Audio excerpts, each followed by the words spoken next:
They really do just love shoving it right in our face now, don't they? Or as many speculate, they have to. They have to tell us what they're doing before they do it. How many times now is it that The Simpsons have literally portrayed massive events, world-changing events, in their cartoon episodes, many of which these episodes air decades and decades before the event actually happens? 30, maybe more? Well, The Simpsons aren't the only ones, letting us know years in advance what to expect. Like this magazine cover from The Economist, titled A Rough Guide to Hell. Ooh, it's a special holiday double issue. Geez, thanks. Anyone else think that it's strange that it's their holiday issue that they chose to make completely satanic with devils and hell and pitchforks and, yeah, 'tis the season?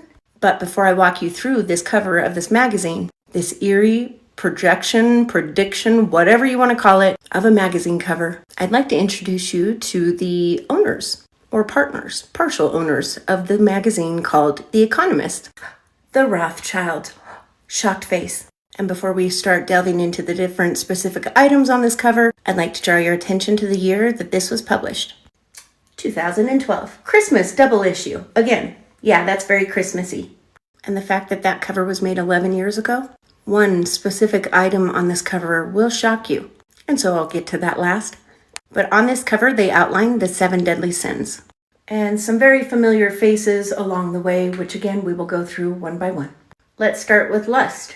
I'm not really sure who this guy is, so if any of you guys might recognize him, please let me know. And since Auntie's never really been huge on politics, I had to enlist the help of Uncle Mike for recognizing some of these faces.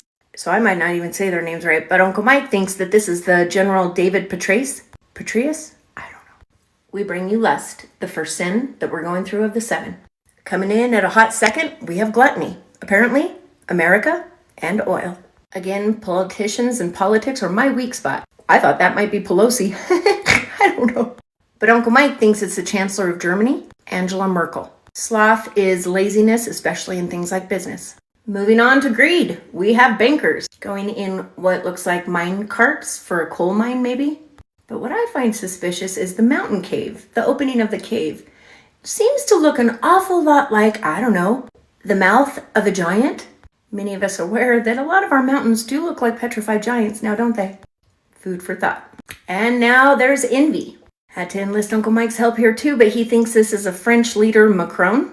We have no idea who that is, maybe Mitt Romney. And there's the old Republican elephant next to the potential Mitt Romney, giving the old side eye to Obama himself.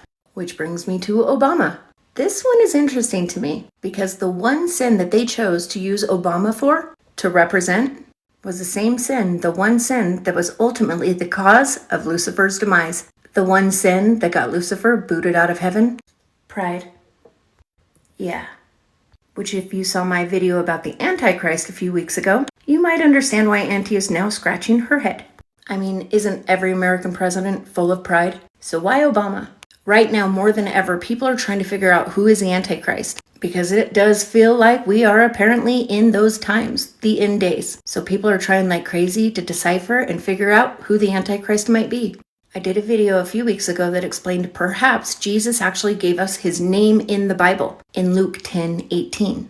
This was Jesus speaking, and he said unto them, I beheld Satan as lightning fall from heaven. Other translations are, I saw Satan fall like lightning from heaven. Now remember guys, the Bible has been translated from Greek into English, and Yeshua, Jesus, actually spoke Aramaic, the oldest form of Hebrew. So what are the Hebrew words for lightning and heaven? Now remember, with heaven, they actually consider that great heights. Great heights of worship is the same as heaven. Well, let's check it out. The Hebrew word for lightning, barak. Oh my. And the Hebrew word, you guessed it, for great heights, also meaning place of worship, like heaven, bama. And with Hebrew, they use vowels like u or o. That would be a u or an o as conjunctives to tie two words together. Knowing that, if we were to read that scripture the way that Jesus would have said it in Aramaic, and I beheld Satan, Barak, O, Bama, did Jesus literally give us the name of the potential Antichrist? It does seem odd that they would choose him out of all of history to represent the one sin of Satan, pride. Now moving on to the one that's going to make your skin crawl. Full body chills, and not in the good way. The last of the 7 sins, wrath. Guys, remember this magazine cover was made in 2012. Their Christmas edition, yeah. So how is it possible that wrath not only is portrayed by two people that is all up in the news right now, but also something very, very eerie depicted in this picture as well, making it almost impossible to cite it off as coincidence. There it is, folks, wrath.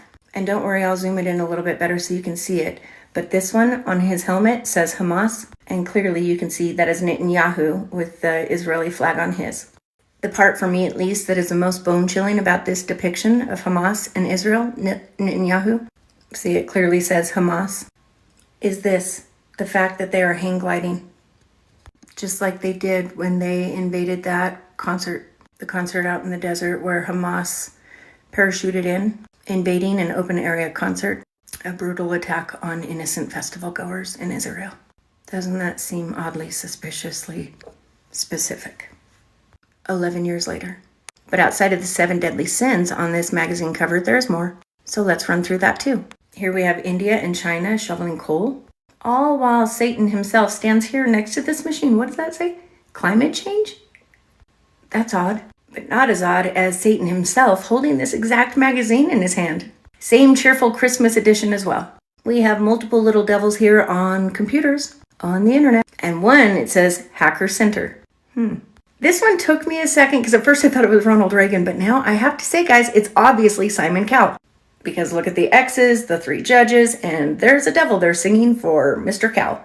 We've got the apparent downfall of America, Wall Street, the Capitol, and what appears to be ancient Greece, where democracy was born. And in hell, we also, it looks like, have the Parliament. Right there is the center of the government of England itself. And it appears the whole dang thing will be down there in hell. Another of England's finest appears to be heading that way as well.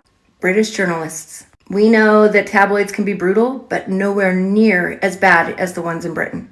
Whew, they're rough. But don't worry, they'll have company. Again, I had to enlist the help of Uncle Mike. I mean, not with that one. That one I knew real quick. Hello, Putin. There's old Kim Jong-un with his little missiles that he likes to play with. Omar Gaddafi, Iranian president. Uncle Mike had to help me with this one. Someone's going to have to help me with the name because I know I'm going to butcher it. Mohammed Ahmadinejad. And according to Uncle Mike, that is the Syrian president Assad. Yeah, so there you have it, guys. The Economist. Christmas holiday edition from 2012. Named A Rough Guide to Hell. Wow, just wow. Wow, just wow. Here's the whole cover again for you if you'd like to pause, screenshot, so you can look at it yourself. The Economist's choice for their Christmas edition, 2012. Wow.